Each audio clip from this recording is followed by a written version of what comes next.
안녕하세요. 제도권 주식 분석입니다. 26년을 앞두고 여러 가지 공부하시는 분들 많거든요. 근데 그 공부가 너무 지나치게 되면 그 공부가 또 숙제가 됩니다. 어떻게 투자를 해야 될지 또 헷갈리는 분들이 많을 텐데요.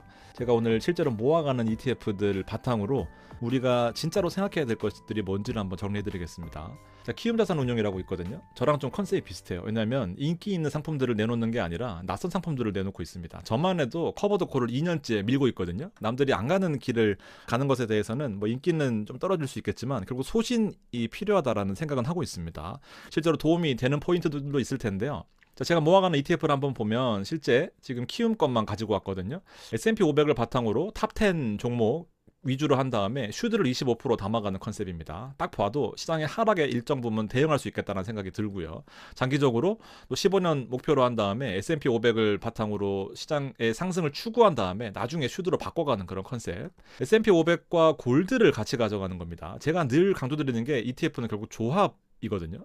기본적으로 넣다 보면은 비슷한 컨셉으로 조합하는 경우들이 많은데 결과적으로 보면 하나거든요. 근데 이 골드라는 상관관계가 낮은 종목을 섞음으로써 시장의 하락에 좀 충격에 대비하는 느낌.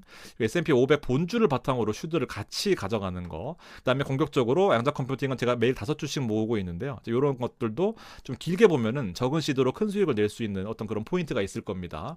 최근 트렌드가 되고 있는 한국 고배당 종목, 그러면서 아무래도 한국 고배당은 성장성에 약점이 있기 때문에 미국 AI 테크 종목들을 같이 담아가는 제가 지난 방송에 소개시켜드렸던 ETF 컨셉이 있습니다. 가장 장점은요, 좀 걱정이 덜 된다라는 거예요. 제가 26년에 어떤 전망들을 쭉 살펴봤는데요. 뭐 대부분 이상하셨듯이 키워드는 AI예요. 여전히 그 사람들, 전문가들이라고 하는 사람들은 이 시장의 흐름에 따라갈 수밖에 없기 때문에 어쨌든 AI를 빼놓을 수 없는 그런 상태가 있는데 실제로 25년을 놓고 보면은 이 시장이 순탄치만은 않았어요. 트럼프가 관세 때리기도 했고 AI 거품 논란, 최근에 오라클 전쟁 리스크는 계속해서 있고요. 딥시크 나오면서 또 시장 한번 출렁거렸습니다. 인플레이션과 고용 같은 거시적인 환경도 아직 완전히 잡히지는 않은 느낌이었고 여기서 느낄 수 있는 거는 이제 개별 종목을 투자하시는 분들은 우리 같이 ETF를 장기적으로 투자하는 것보다 난이도가 훨씬 높았습니다. 시장은 전반적으로 상승했는데 중간에 워낙 변수들이 많았기 때문에 조금만 내 생각보다 벗어나게 되면 이걸 팔아야 되나 또 혹은 너무 많이 올랐는데 팔아야 되나 이런 생각을 하면서 장기적인 성과를 다 누리지 못하는 경우들이 많은데요. 여기 있는 ETF들은 이 상승에 대한 일정 부분을 내가 버틸 수 있게 만들어주거든요. 그러다 보니까 장기적으로 투자하게 되면은 이 시장의 상승을 어느 정도 따라갈 수 있는 이제 그런 포인트인데 어쨌든 이제 시장이 계속해서 오르다 보니까 26년에 어떤 은퇴를 앞두고 있거나 앞으로 은퇴를 앞두고 있는 분들한테는 이게 리밸런싱 문제가 또 생기게 됩니다. 시장은 많이 오르는데요. 이걸 내가 애초에 세워놨던 그런 계획 을 살펴보면은 내가 일정 부분 오르면은 팔고 커버드 콜로 바꾸거나 이제 배당으로 바꿔야 된다라고 생각을 하고 있을 텐데 너무 많이 오르니까 이게 팔기가 애매한 거예요. 그러니까 이거를 과감하게 리밸런싱을 할 필요성이 있는데요. 자, 그중에서 오늘 소개시켜 드릴 거는 바로 이 골드를 같이 추가하는 겁니다. 기술주가 많이 오른 상태에서 갑자기 포트폴리오를 변경하기가 매우 어려운데 생각보다 이 경기 침체에 대한 내용을 과거를 돌이켜 보면은 이렇게 가장 고점에 있을 때 충격이 오게 마련인데 이게 1년, 2년, 3년 돼버리게 되면은 은퇴를 앞둔 분들한테는 이런 시장에 너무 많은 상승이 또 반갑지만은 않다라는 그런 생각이니까 이런 ETF들을 한번 고민해 보실 필요가 있습니다. 자, 먼저 살펴보면은요. 자, 미국 고배당 종목에 들어가고요. AI 테크입니다. AI 테크는 기본적으로 어떤 시장의 시류이다 보니까 따라갈 필요가 반드시 있다라는 생각이고요. 나머지 70%의 비중으로 미국 고배당 종목들을 투자하는 거예요. 대표적으로 화이자가 들어가 있거든요. 그다음에 아티산이라는 자산운용사가 들어가 있고요. 거의 돈 벌면 배당 주는 회사입니다. 바이퍼 에너지도 7% 가까이 배당을 주는 그런 종목들로 구성이 되어 있어서 슈드처럼 배당이 성장한다라기보다는 배당을 진짜 지금 많이 주는 종목들로 들어가 있어요. 엔비디아가 6% 들어가 있고요. 그다음 화이자가 5.6% 들어가 있는데 화이자가 지금 1년 동안에 6% 빠졌거든요. 배당은 현재 시가 기준으로 6.91% 줍니다. 1942년에 상장된 미국의 대표적인 제약 대기업 회사 아니겠습니까? 주가가 밀렸을 때 오히려 시가 배당이 더 높아지니까 싸게 사놓은 내 주식은 평생 고배당을 가져다 줄 거다라는 컨셉으로 배당주 필요하신 분들은 가져가시면 좋겠다라는 생각이고요.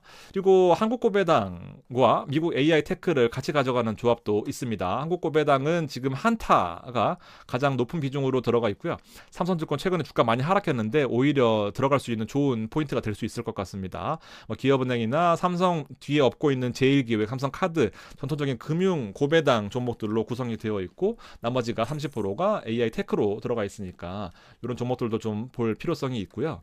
한타 설명드렸지만 최근에 배당 성향이 거의 한 50% 가까이 증가할 것이다 라고 예상하고 있어서 주가가 상승한 포인트가 있거든요. 배당 수익률도 3% 이상이면은 솔직히 되게 많이 주는 거거든요. 보통 배당이 1, 2%대가 코스피의 한계이다 보니까 고배당 종목으로 포함된 이런 것들도 살펴볼 필요성이 있습니다. 그러니까 포트폴리오를 좀 과감하게 바꿀 필요가 있다라는 것이 은퇴를 앞두고 있는 분들한테는 좀 아픈 살을 깎으면서라도 미리 좀 바꿔야 될 필요가 있는 거죠. 고점을 다 취하면서 수익을 극대화시킨 다음에 배당 바꾸기는 생각보다 어려운 거 아니겠습니까? 한번 고민해 보시고요.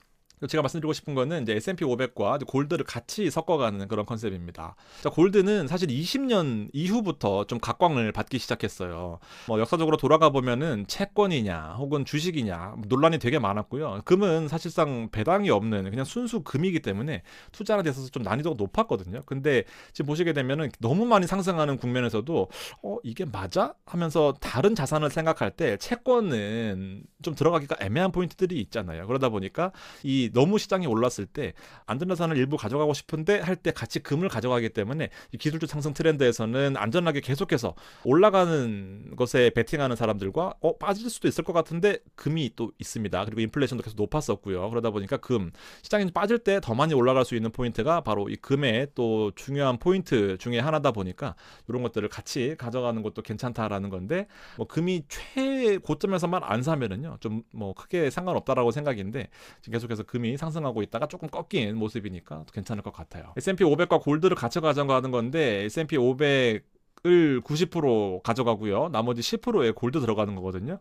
제가 늘 강조드렸던 것처럼 S&P 500을 100% 가져가는 것보다 S&P 500을 대부분 가져가되 금을 섞는 것이 성과가 더 좋습니다. 그것도 압도적으로 더 좋아요. 기술주가 그렇게 많이 올라가는데 무슨 금입니까 하시겠지만 20년 이후로 이 트렌드가 기술주가 올라가면 올라갈수록 더 반대급부로 불안한 사람들도 많단 말이에요. 그러니까 이렇게 S&P 500과 골드를 같이 섞어가는 것들도 좀 필요하다라는 생각입니다. 그 시장이 더 오른다라고 하는 것은 분명히 좋은 상태거든요. 그러니까 내 포트폴리오를 전부 다 공격적인 자산을 가져간다라고 하는 것은 좀 위험 부담이 있습니다. 그렇기 때문에 내가 은퇴를 3년, 5년 앞두고 있는데 이거를 혹시나 3년 동안 빠지게 되면 버틸 수 있는가라는 것에 대해서 한번 생각을 해보시고 금이나 그리고 배당 혹은 커버드 콜에 대한 좀 거부감이 있다라고 하시는 분들은 바로 배당을 주는 컨셉으로 배당주는요 망하지만 않으면 웬만하면 이 저점에서 시가 배당률이 높아지는 흐름 때문에 더 수급이 일정 부분 빠지지 않고 올라오는 그런 케이스들이 많거든요. 시장에 오래 살아남아야